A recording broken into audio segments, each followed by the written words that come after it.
All right. Manch. Let's eat. I'm going to put away this pizza tonight, most all of it.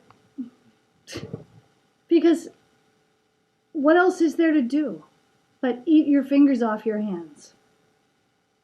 I am riding the fence. I'm caught. Are you? Are you caught? Or did you follow the crowd and line up, and go to your death by getting the shot? Is that what you did? That's what half of America thinks you did. See, my problem is I've got friends from opposite ends of the spectrum. I'm not even a moderate, really. I just have extreme friends.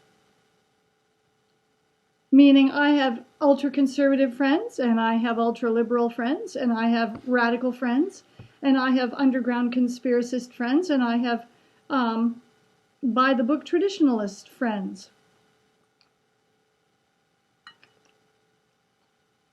And I've been trying to listen to all of them so that I have an open mind, so that I can, sleep at night and accept myself and respect myself by considering all sides of the issue. And here are all the sides. You want to know how many sides there are? Well, here's one. One of my oldest friends is convinced that there's nothing but evil controlling our country. Pure evil. And that pure evil is engineering a grand attempt to depopulate the planet by tossing us to the wolves and provoking us to take an injection that will permanently disrupt our immune systems.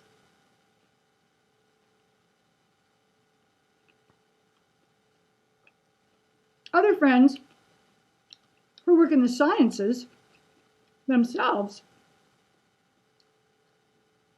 just think that we should wait because the vaccine hasn't been tested and it's essentially being tested on those being encouraged to take it.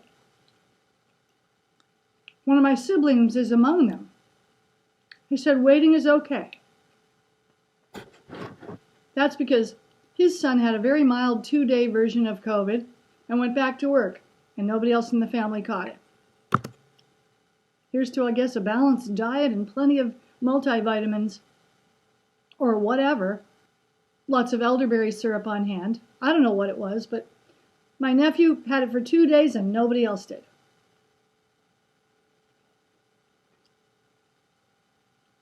I'm sure those who watched their parents die through a window would have a different opinion about whether to get the vaccination.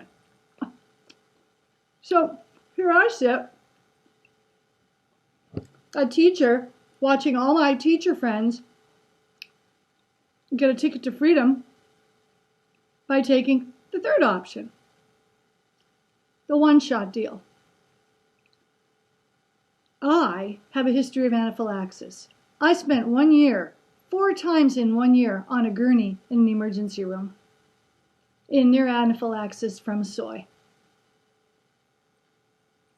If you've ever been there even once, you don't want to go back there again.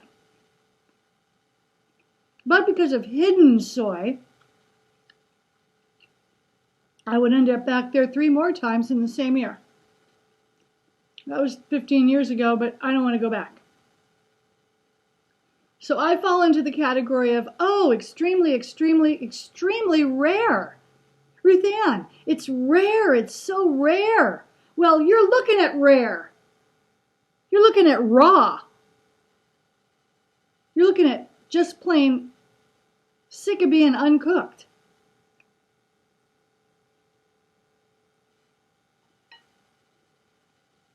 Yeah, statistics being what they are, it doesn't really matter how rare something is if you've been one of them.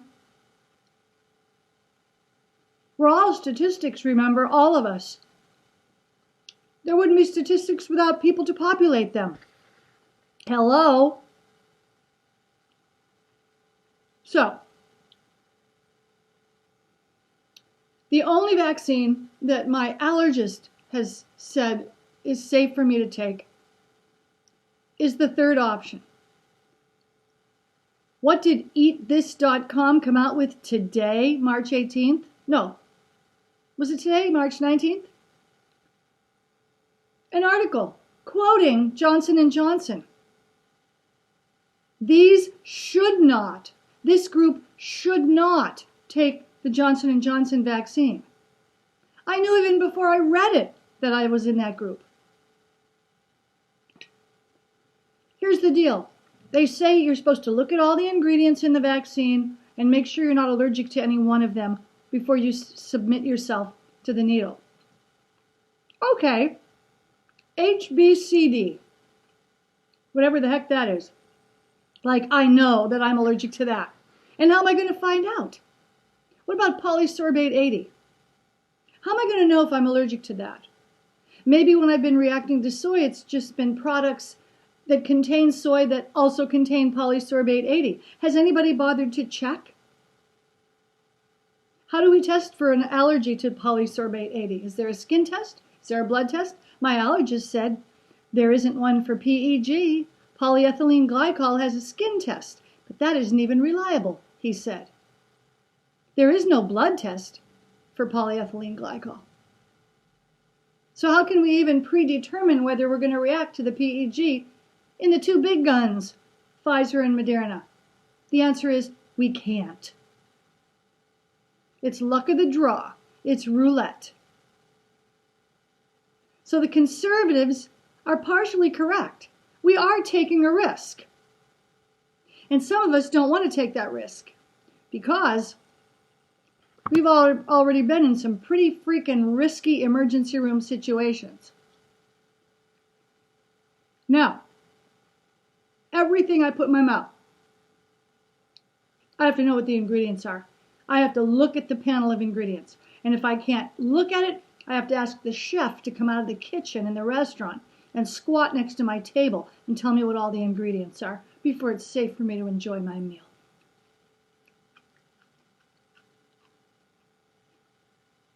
That's my reality. I'm not making it up. I don't make up anything I ever say. And if you know me, you ought to know that by now. And if you don't, you're looking at the truth. You're looking at Truth Ruth.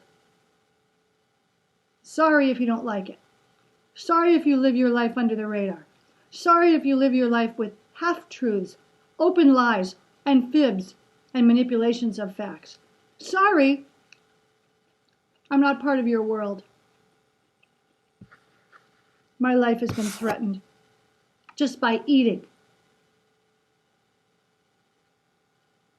So, is it safe for me to get the J&J? Is it safe for me to get the Pfizer or the Moderna? Is it safe for you? Well, there's a certain faction out there, Sherry Tenpenny, former emergency room physician, DO, who would say it's not safe for anybody because 6 months, 2 years down the road, your immune system's going to cave. And you can't go back. You can't extract what you allow them to put into your arm. You can't extract it.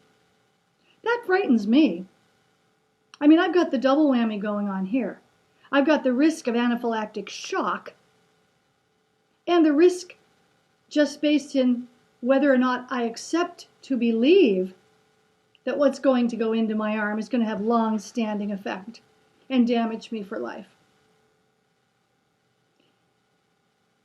When I was in college, the swine flu vaccination was introduced in the late 70s, and we college kids went to the infirmary and lined up and took our shot.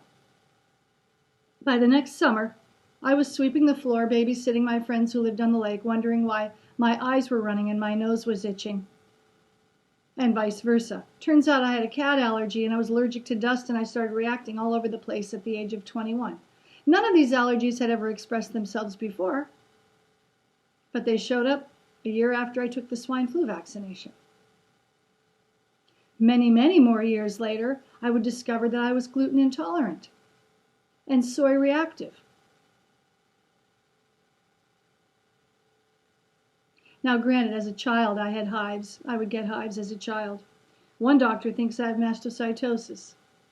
You see, there are all kinds of ailments people can have, and you might not know anything about them. Kind of like mental illness. We don't always know, do we?